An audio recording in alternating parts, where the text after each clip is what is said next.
যখন জুমার দিন আসে, এই জুমার দিনে যদি কোনো ব্যক্তি সকাল সকাল গোসল করে, আর্লি মর্নিং গোসল করে, গোসল করার পরে তার উত্তম পোশাকটা পরিধান করে, আর গোসলটা করে ফরজ গোসলের মতো, আতর সুগন্ধি খুশবু তার সামর্থ্য অনুযায়ী ব্যবহার করে, এরপরে পায়ে হেঁটে হেঁটে মসজিদে আসে, বাহনে চড়ে নয়, পায়ে হেঁটে হেঁটে।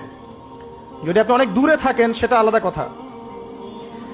এবং ইমামের কাছাকাছি বসে, মসজিদে আসার পরে যতটুকু সম্ভব হয় সুন্নত পড়ে নিল, নফল পড়ে নিল, এরপর ইমামের কাছাকাছি এসে বসলো, ইমামের খুতবা শ্রবণ করে মনোযোগের সাথে। খুতবা শ্রবণ করার সময় কাউকে কষ্ট দেয় না। কাউকে কষ্ট দেয় না মানে হচ্ছে যে কেউ কথা বললে তাকে এতটুকু বলে না যে তুমি চুপ করো,